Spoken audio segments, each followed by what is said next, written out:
南无本师释迦牟尼佛。南无本师释迦牟尼佛。南无本师释迦牟尼佛。We pay homage to our respected teacher, Shakyamuni Buddha. Good to see everybody's back here today. So I've got a few questions.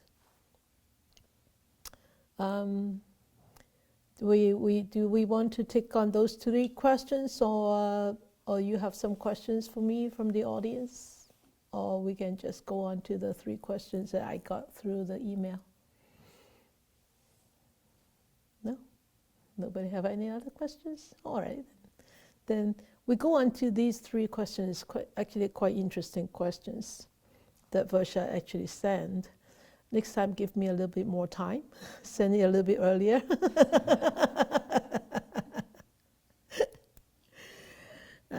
Okay, so this question is, in the presence of letting go during the 16 steps, of course, for those of you who were not doing the Sunday morning meditation with me, you probably don't know what is those 16 steps. The 16 steps is 16 steps to in the Anapanasati meditation. That means mindfulness, developing mindfulness with the breath, but it's really not just the breath, but as the breath as the anchor, as the foundation for the practice. So we finished the 16 steps in 15 weeks of Sunday morning meditations. We finished just on the 19th of December, just before, 1 week before the Christmas. So Varsha is asking this question: is the process of letting go during the 16 steps or any time? What is actually doing the letting go? Is this a process active or a stopping or an absence of something?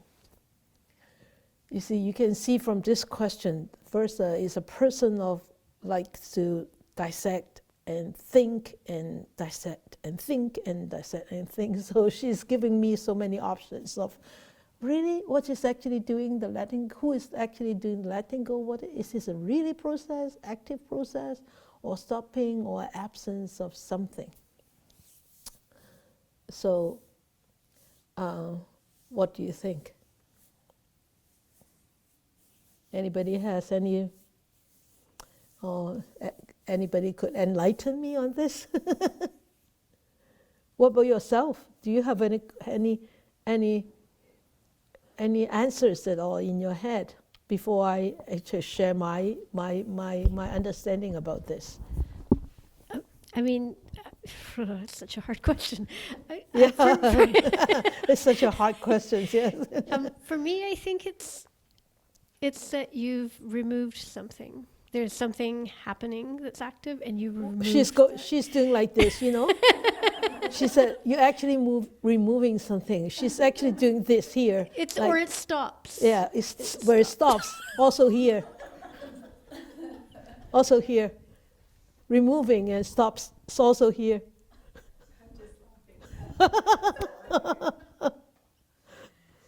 Okay. She already gave me the answer, what she thought about this. You did. It's all in your head. You think. Put your hand down. No, I mean, hold your hand there. Don't try to go there anymore. It's too much here. Too much thinking here. So anybody else in the audience would have any enlightened thoughts about this?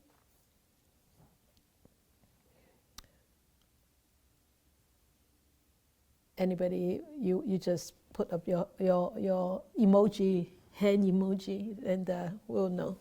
Or we can actually go to see how I interpret your questions. Okay. It's a very difficult question, this is it. But it could be a really simple and easy question.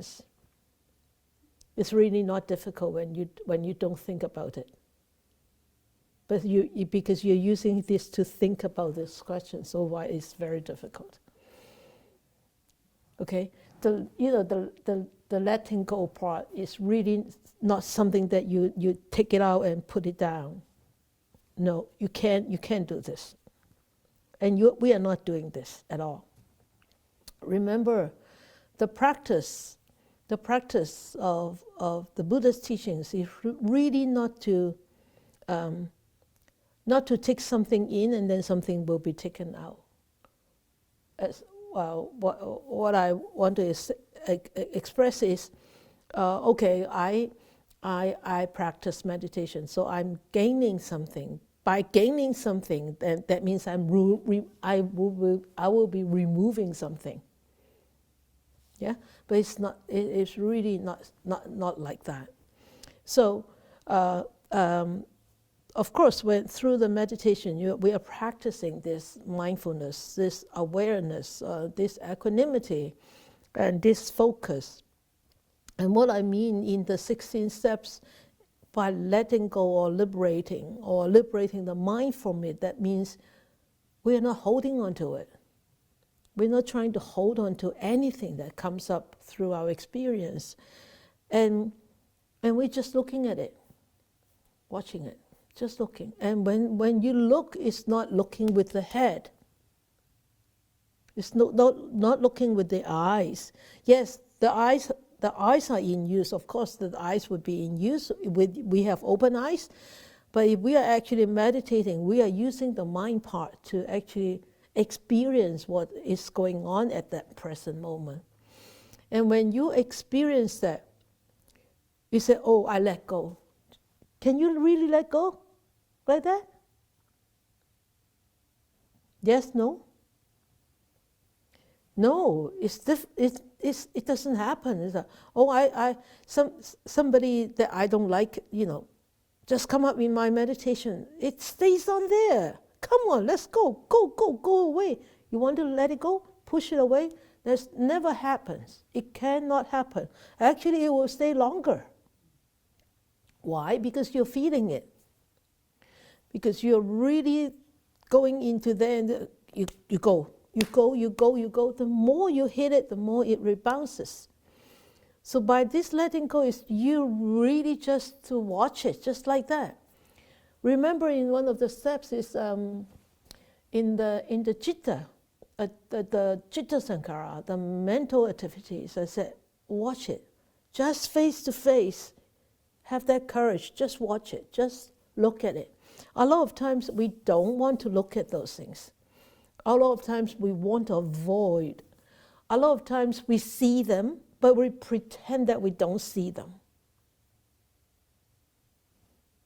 You look doubtful. No. Okay. But now we want to let go of things, then you need to see them. You need to look at it. Let's say fear. How can we let go of fear if we try to avoid to look at fear? You cannot let go of anything if you try to avoid looking at it. Right? Just like when somebody that you don't, when you're talking to somebody that you don't like, a lot of times, what would you do? You would just say whatever, just talk whatever that you want to talk about, but you avoid that eye contact. You avoid that physical bodily language, right? I don't like you, but I need to be a little bit polite because I'm a so-called Buddhist, so I need to talk to you. But yeah, I won't look at you. I won't look at you. So that tells you you really don't like that person, right? So this letting go is but not forcing ourselves. We are using a very, very mindful practice to look at this. Look at this fear. Oh, this is so-called fear? Okay, what does it feel like? Oh, the body is sort of like heavy, and my heart is sort of like heavy, and my body feels sort of like shivering, and this kind of sensations. And a lot of times when we start to feel these kind of sensations, we already try to run away, right?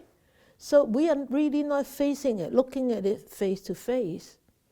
But when we are courageous enough, because why we are so courageous? Because we know this fear cannot be permanently there. It cannot be. So we will just say, okay, I'll have a look at you. And just look at it. And look at it, then you realize, the bodily sensations, when you start to look at it, it's just looking at fear or just looking at anger, they are all the same, they are emotions. It's just the Vedana, it's mental emotions. Okay? So, it just looking at it, then you say, it changes. My bodily feelings are also changing. Anything changing, that means there's a possibility that it will go away, or it will be a possibility that it will get stronger. But you don't know, because that is in the future. And there's nothing that you can know of unless you have a very deep jhana. Then you will know what is going to happen. But then when we look at that face to face, then you start to see that emotion start to sink, start to diminish, start to diminish, start to diminish. So eventually that fear that has arisen because of you not reacting to it, it starts to disappear.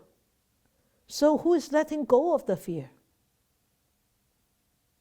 Nobody. Nobody is letting go of the fear. The fear subsides by itself. Why? Because this person who is holding the fear is not reacting to the fear.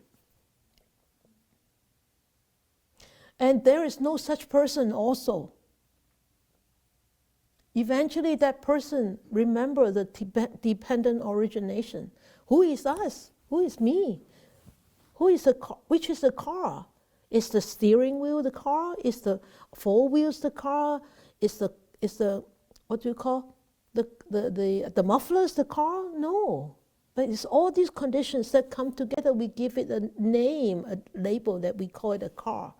So the car, really, there is no such thing, no such self as a car. The car cannot tell people that I am a car. I am the car. No. The car is just a name to be given to all those components which are put together, assembled together in a particular way, and it will operate in a particular way, and we call it a car. So, who is really letting go? And you say, what is actually doing the letting go? Nobody is doing any letting go. When you try to do letting go, you are not letting go. You are actually making it stronger. Because you try to what? Push it away. And the more you push it away, the more it will rebound. Remember this all the time. Is this a active process, right? Process active or active process? It is an active process when you are actually being mindful. It is an active process. But can it be a passive process? I think so. I think so too. Because why? Passive, that means we are actually doing nothing. We're just watching it. Isn't that passive? But because you're watching it, so that is active too. You're putting effort into it, so that is active. But you're putting effort into it, not trying to push it away. You're putting effort into developing this mindfulness. And because of that mindfulness, you are actually able to observe this whatever that needs to be let go of in a very objective way. So, or a stopping or an absence of something. I don't understand what you are asking in here, but absence of something, what is mean by absence of something? What do you mean by that? Gone? Yeah, something you have to, like something is removed from the process in order for you to Let go? I think it's that sort of that pushing away you're talking about. Yeah. So I'm thinking that once you stop that active pushing away, that's the absence of that pushing away. Like there's something active we're doing, and if we stop doing that, then we can actually let go. Exactly. You know what? That is really a very deep question, because it's talking about the self part of our existence, and a lot of times people are so stuck in this self. I do have a self. Always think that this self is, and where is this self? This self is here. And really, when we look at this car thing, we know that car really, because of convenience, we call it a car. And so as our existence, we call it Sister Jessie because of convenience, because this whole conglomerate conditions all come together, make this person look like this, act like this, and with this feature here and all that, we give it a name called Sister Jessie, a nun. But if I am so vividly me, so when I die, there is no rebirth anymore, right? But how come rebirth would happen? How come rebirth would happen? Because there is this energy that doesn't stay here all the time. When this gone, that energy go somewhere, go into somewhere else, rebirth or whatever. Okay, so get this a little bit. Yeah. So remember, letting go is really not a really. You're not trying to do anything. Don't try to do anything. The more you try to do, the more you get frustrated. The more you will start to grasp. Even though intentionally you don't want to grasp, but you're already grasping when you want to let go. Yeah? You have something to say?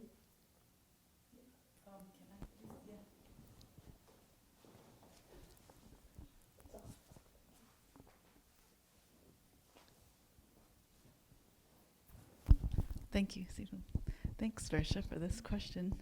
I read this question tonight, and I thought back to an experience that I had during those 15 weeks, which was a pretty exquisite experience. Just a few moments of being very aware that I didn't have any fear of myself, that there wasn't fear there. It was just momentary. But I know that before that, I wasn't working on fear. I wasn't trying to dissolve fear or observe fear. But I know that in the past I have. Yeah. And so I wonder if part of this also is a recognition that whatever work we do may not have results at a certain time, but at some point later on it does. And then there's that absence. That's why I was thinking of it as there must have been some work before. Of course, yes. For myself to have at least that small experience of an absence of that fear. But I had to be aware of it at that time. Yes. You know what? Anytime that you want to let go, it's really, I should say, as you said, you're not intentionally trying to let go of fear or certain emotion. But whenever you want to intentionally let go of certain things, it won't happen. It won't happen. So, as Eva said, momentarily she knows that, oh, there's no fear, and that is really a very liberating moment at that moment, right? It's actually very liberating, very light, and the body and the mind feel so, wow, as if in awe at that time. Yeah. Okay. All right. Good. Anybody else have anything to add to this letting go, a process of seeing the things according to Dhammamutra?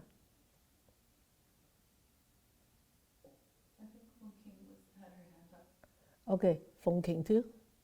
Oh, Wai Fun? Okay, Wai Fun.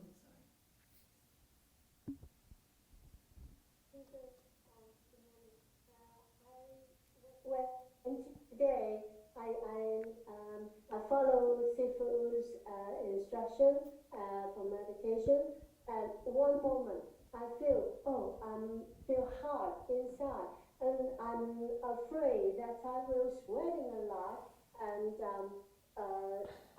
at that moment I feel fear, and Sifu said, don't go to habitual Reaction. process. So Yeah. I think just sweating. Why I'm fear? So I'm do nothing. Still sit there, and for a long time, no sweating. I feel very comfort and peaceful. So that's my feelings. That what Sifu said, letting go. Do nothing. Do nothing. My mind. So thank you. Yeah, do nothing. Do nothing but being aware. Not trying to intentionally, actively do anything. But that mindfulness is active. It's very important. Okay, the second question is, could you please comment on our practice as it relates to climate change? Which is also a very good question. And as we attempt to follow the precepts of not killing or stealing, taking wholesome action and doing no harm, what is the best way for individuals in the Buddhist context to, first, is view the crisis, second, to respond? So why I put them together, I think we could actually discuss these two questions together, in one big context. So, okay. Actually, the Buddha's teachings offer great, very rich paradigms for us to see into the deep interconnectedness between us, ourselves, and the natural world, right? Very much the Buddha's teachings give us that really rich paradigms, and these actually can serve as a very strong and encouraging base for us to look at this particular issue. So, as we know that we are trying to become liberated people, liberated noble persons, right? And when we see world crisis or the crisis like this, a lot of time we do respond. But how do we respond is a very, very important aspect. We have to respond with awareness and mindfulness. And of course, equanimity.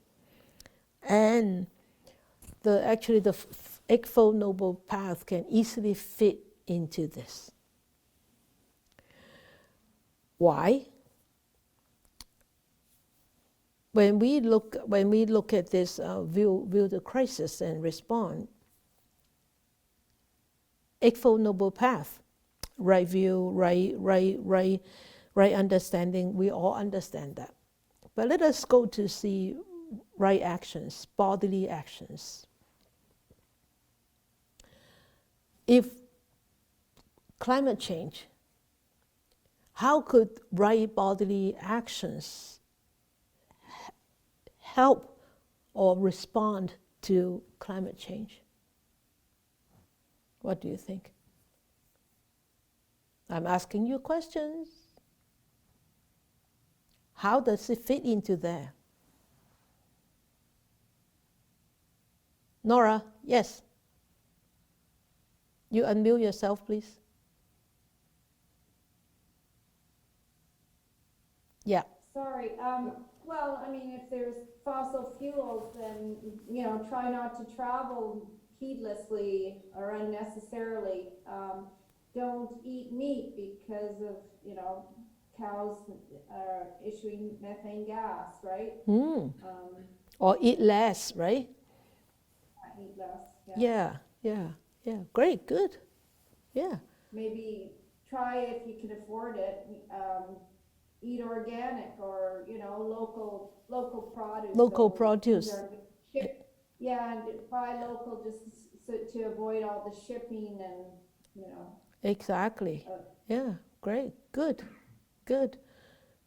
Yeah, I'm thinking of, even though bodily actions, it means that not stealing, not killing, not committing adultery. But think of ourselves, especially us being in the North America, with such a cold weather, or in the summer with such a hot weather. If every household in the winter could drop the thermostat 2 degrees, put it down 2 degrees. If I used to put it up to 23 or 25, because so that I can wear short sleeve and shorts and run around the house. But instead, okay, I don't mind. I put on a long sleeve, even not over a jacket, and I put it on to 20. Can you imagine each household, if they lower their household temperature 1 degree? Can you imagine how much energy we are going to save?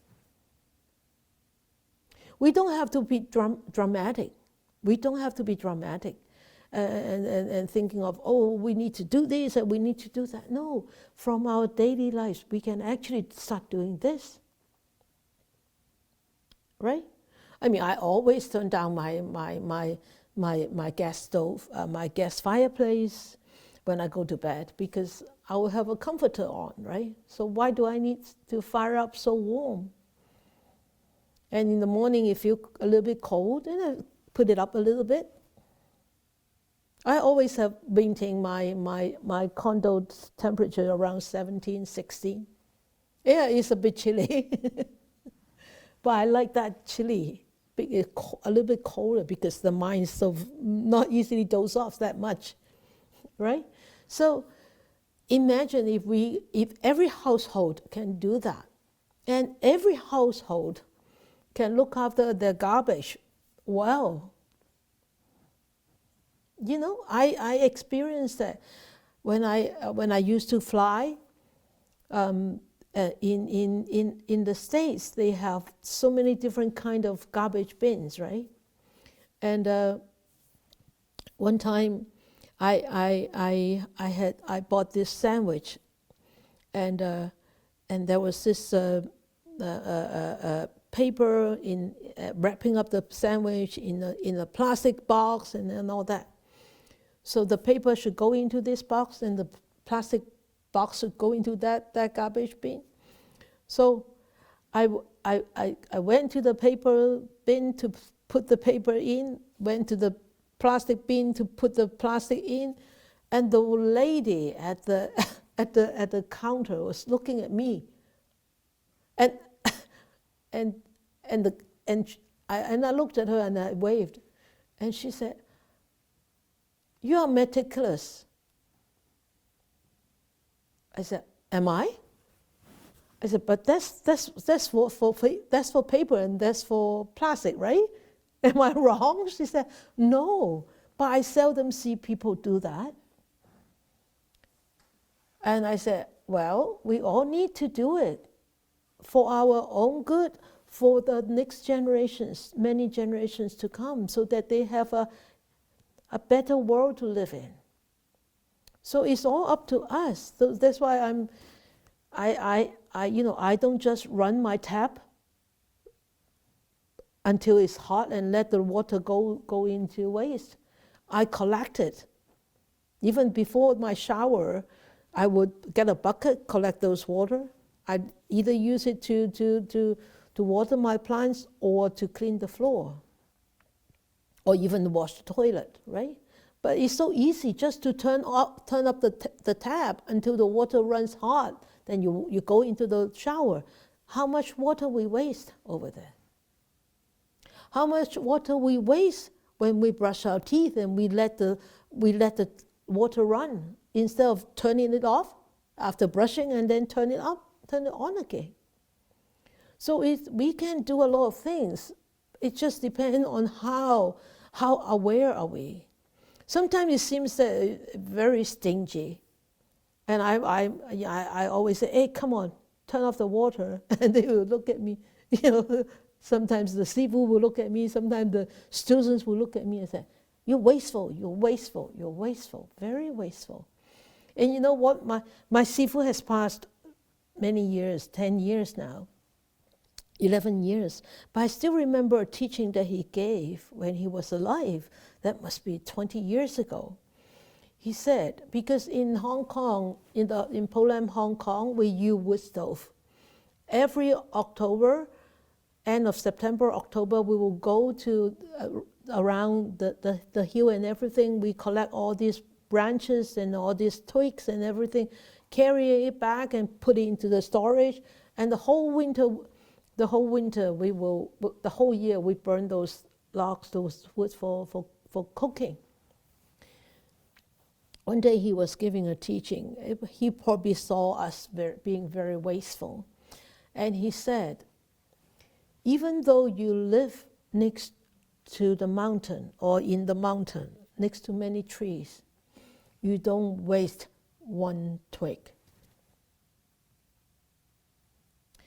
Even you live next to the river, close to the river, you don't use one bit of water unnecessary. And I always remember that. I always remember that. But yet it is so easy to forget.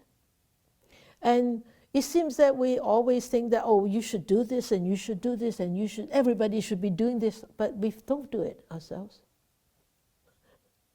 Right? We have to do it ourselves. We have to start from ourselves. And when we start from ourselves, people see it.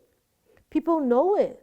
Eventually, they might not take it initially, in the beginning, they will not take it, but eventually, somehow, somewhere, they will actually pick it up. They will be, influenced by you. So we remember, we are not outside of this nature. We are part of the nature. We are part of that existence.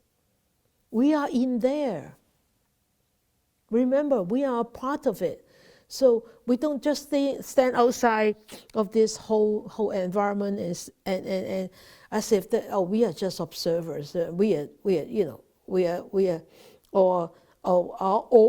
some people think that they are really protecting the environment and thinking everything, but they're making so much propaganda and everything. But at the end, are they really doing it themselves? So we have to really be walking the talk, not just talking the talk. We need to do it ourselves, literally doing it. Okay, so even though sometimes when I go to the supermarket, sometimes I forget.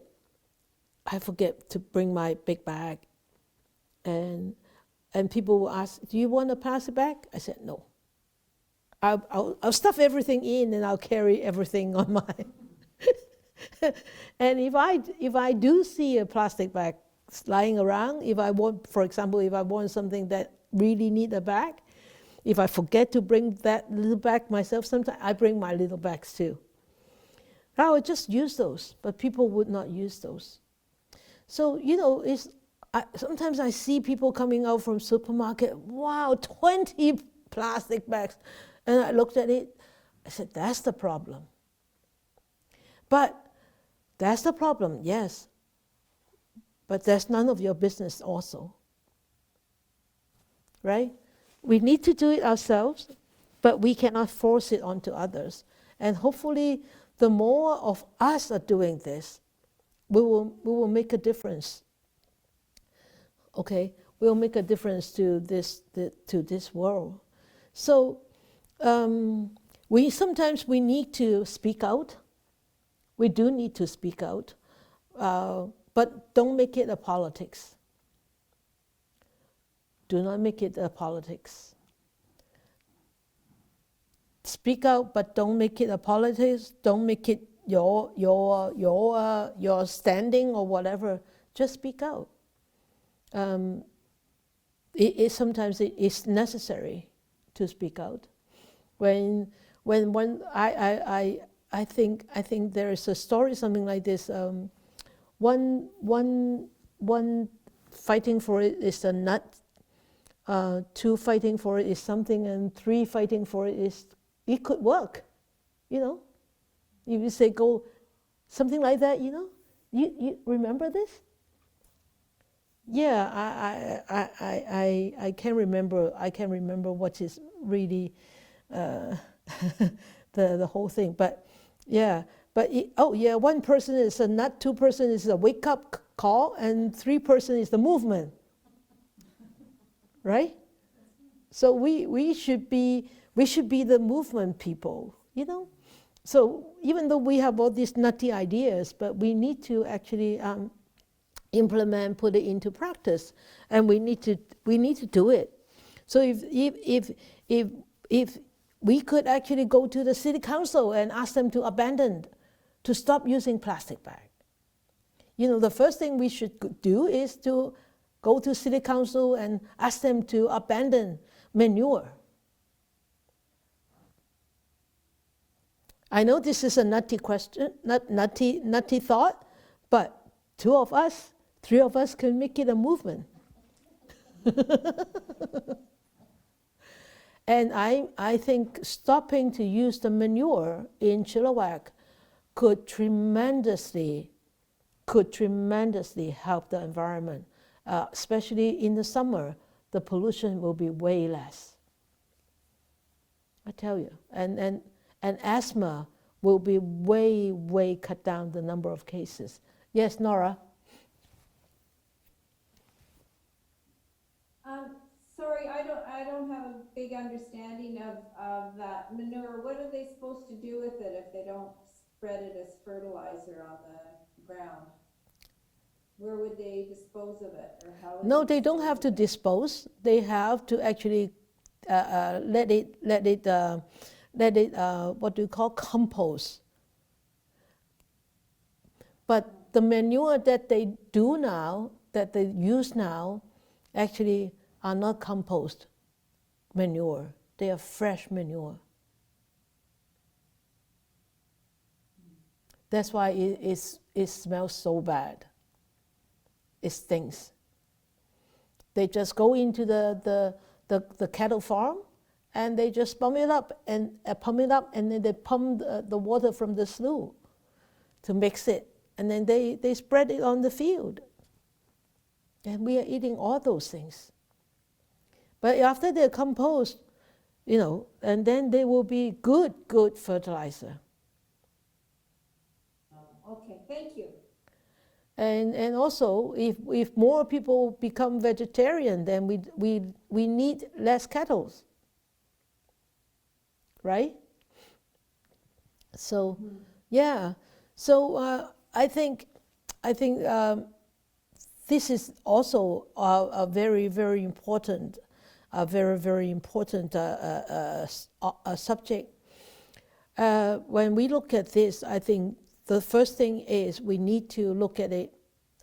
We need to establish a strong ground of ethics. If we place ourselves in ethics, then we will every time when we look at this, oh, this could be a environmental issues, this could be an environmental crisis, so I should not do this. Even though it is not like stealing, not killing, not whatever, but if it's an ethical problem, then we won't do it. Do you think that opening the tap is an ethic? Just let it run until it's cold and you waste like 10 liters or 20 liters? I think it's an ethical issue. I think it is to me. So I see that waste of water as stealing. Ah. That's how I view it, and I see that. Ah, good. I was just commenting that for me personally, I see when we take too much, like too much water, that is like stealing water, or when we are using potent manure, we're actually destroying and killing insects because it's too potent. Yeah. So for me, climate change is sort of an act of killing and stealing indirectly, but it is in fact doing those things. Yeah, that's great. Yeah. So, that's why a strong ground of ethics, very, very important, right? So all of us have to develop that from in that aspect, and also we really need to try to mitigate the damage, right? How can we mitigate the damage? We could actually teach. We could educate people. We could teach. We could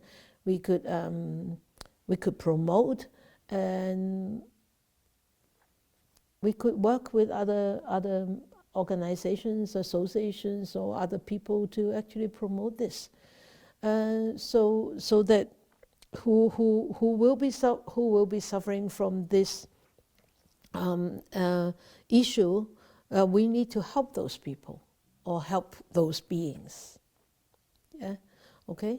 So, and of course, us being a part of the nature, we need to change our mindset also. We need to change ourselves. The first person who has to change is ourselves. And then I think it's very important that the government or the city officials or the whole nations, the top people who are responsible in agriculture, responsible in economic structures, they need to have this kind of ethics too. If they don't, no matter how much we do, it's not going to be like commonly practiced. But if more of those government officials are actually promoting this and doing this, it will change the people's perspective, right? So, and also, and I think as a religious community, we also need to actually help people to see that all of us are interconnected. We are interconnected. We are interconnected with the mountains. We are interconnected with the trees. We are interconnected with the ground. So as religious communities, or as meditation teachers, or as meditation practitioners like you all, you have a responsibility, or you have an obligation to let people see that your behavior shows that interconnectedness to others.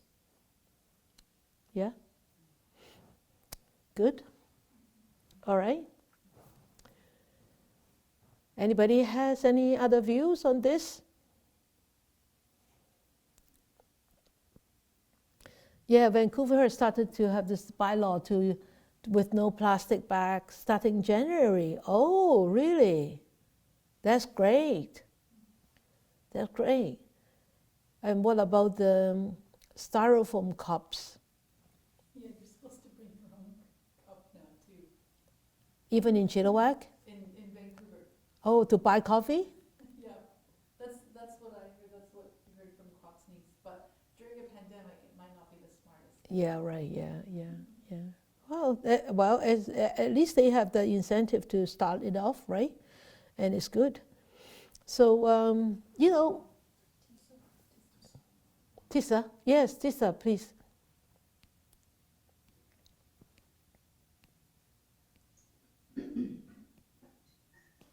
Yeah, I agree with everything that you said. The people ought to be responsible in the way they conduct themselves. Yes. At the same time, I want to mention that there are some research programs where they're trying to come up with plants that will absorb more carbon dioxide. Because carbon dioxide needs to produce things. Oh. So they are trying to come up with plants that take in more carbon dioxide from the atmosphere. Oh, really? Reduce the greenhouse gas effect. Yeah. Oh, yeah. You are the expert. You would know. So. No, I'm not the expert. But are those plants all genetically made? Modified? Are they GMO things? Yeah, you need to. Yeah, you need to have that. Yeah. Oh. I know GMO people look at it in a different way. Okay. But some of the. But at least the GMO in a good way, huh? Okay. In a good way. Okay. Yeah, I mean, generally GMOs are considered. Okay. Though it's not that good. Okay, that's good to know. They specifically target on this. That's why. I see. Okay. You know what? It's very funny when you say this. Specifically targeting this. I'm sure after they create these new plans to specifically target the carbon dioxide emission, some new problem will arise. That's a cycle of evolution, and that's how I see it. But we'll wait and see. We'll wait and see what happens. Maybe we could grow some of those plants too, right? But you know what? Looking at this, as the Buddhists always say about entrances, like doors, like we have sense doors and Dharma gates and all that. And this could be also a gate for people to come in to Dharma, right? So people would understand more about the interconnectedness and the dependent origination, and hopefully that will actually, a climate change, and then they will start to see, oh, this is a Dharma gate, an opportunity for people to come and seek practice, to seek the teachings, and whether it's individual, whether it's collective, right? Because people will start to look, hey, is there any more and any other spiritual teachings would touch on this, or from a different point of view, rather than just trying to grow plants and decrease the carbon emission or whatever. But actually the whole Buddha's teaching is teaching us to deal with these kind of things, right?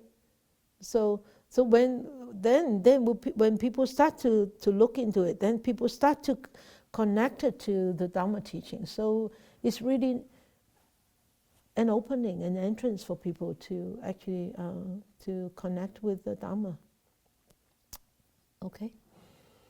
All right, so we go through this and we go into the third question. The third question, I'm sorry, because I want to put the whole questions into the PowerPoint. It could be very small, but I will read it out for you.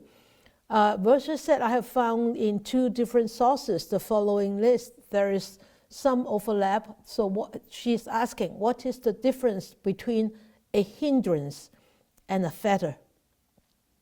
So she listed out the fetters. So we all know that there are 10 fetters.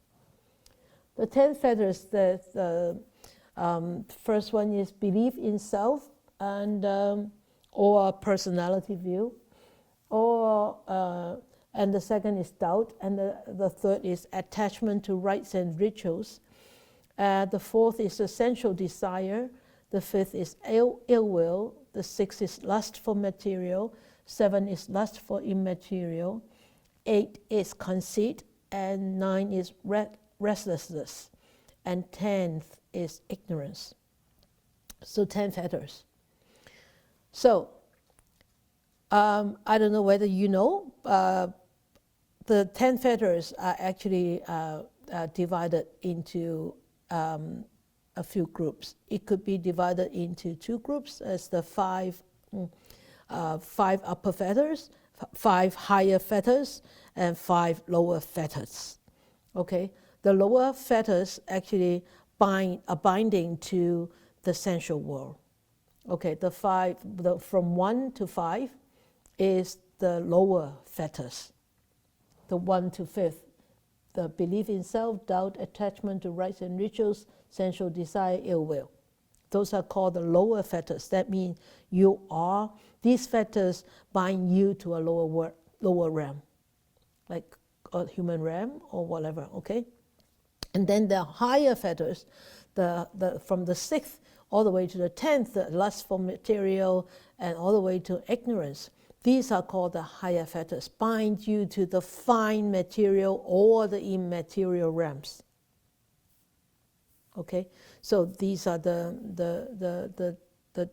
you can categorize fetters in such a way, or also you can categorize fetters into 3 influxes. They call asava in Pali.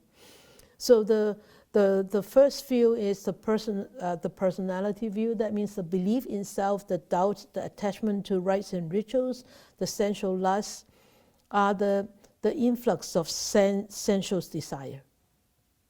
Okay, so that means the first 4, the first 5, and then the greed for the lust for material, the lust for the immaterial, is because asava. That means the influx of existence. You want to exist in such a way. And then from 8th to the 9th, the 10th, the conceit, the restlessness, and the ignorance is the influx of ignorance.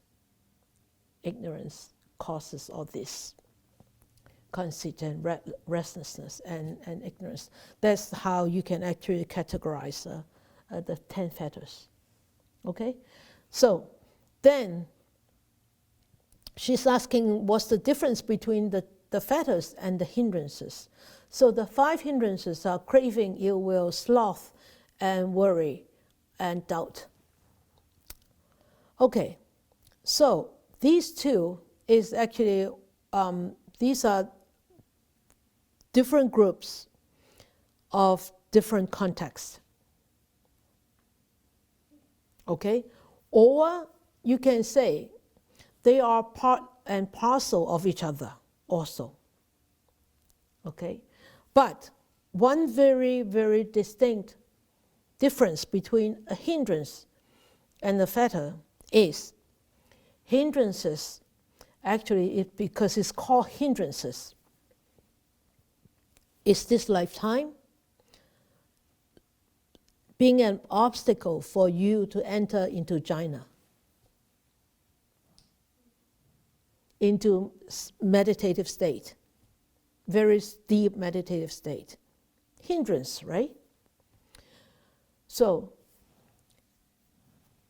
but fetters are very deep down. Fetters goes on with your future lives. It comes from past lives, goes on into the future lives.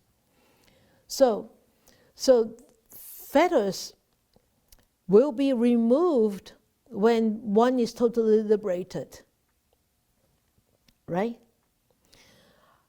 I cannot see how sloth or drowsiness could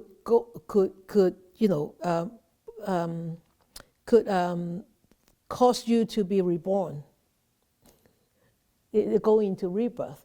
But any of these fetters could cause you into rebirth. That's why there is the part and parcel, like craving and ill will, right? Could carry you into rebirth. But mostly hindrances and fetters that differentiate is the hindrance is actually stopping you to go into jhana. And also hindrances can be abandoned temporarily, but they then arise again. Okay? But the 10 fetters are really very strong underlying tendencies that need eons of lives to be able to actually to completely eradicate.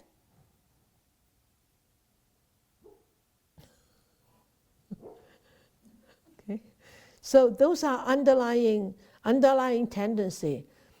So when the conditions are ripened, they can be eradicated and will never arise again. But hindrances can arise again. Okay? So let me give you an example about the difference between a hindrance and a fetter. It's actually very obvious. For example, when we talk about this this identity view, all right? This view of a self or of whatever, of a self, okay? So, for example, if a Christian, a person with a Christianity background, they are able to go into jhana. Well, I mean, in Catholicism and in Christianity, they do have meditation. They are able to go into jhana, and they do go into jhana. But when they go into jhana, what do they think? They think it's a unification with God. Isn't it? Right? So they think it's a unification with God. And that is the ultimate. That is the destiny already. So for them, the union with God is the ultimate, and there is nothing more to it. But for us, we know there is way much more beyond that. Right? So that means, yes, they overcome the hindrances, right? But they haven't overcome the fetters. Do you get that, Versa? Yes. Okay. So that person has overcome all these 5 hindrances, so they could go into such jhana in that state that they think that you're unified, they reach in union with God. But yet all these deep underlying tendencies are still there. And eventually the rebirth will come. Right? So, and when rebirth come again, and they could go into Brahma realm, or they could in time, they could in time fall from the Dhamma realm back into the human realm, or even into the lower realms. We don't know, right? So this is how I see the differences between the fetters and hindrances. All right? So, right on time, 8 o'clock, finish. So, anybody has anything on this? Understand this better now? Good. No more questions? Yeah, that's sometimes in the Buddha's teachings that there are a lot of things that you think, oh, they seem to overlap. Yeah, we because to our understanding that they are overlapping, but when the Buddha taught it, they're really not overlapping, right? Yeah. Okay, great. Very good questions, and very, very difficult questions too. Okay, no problem. Yes, Mali.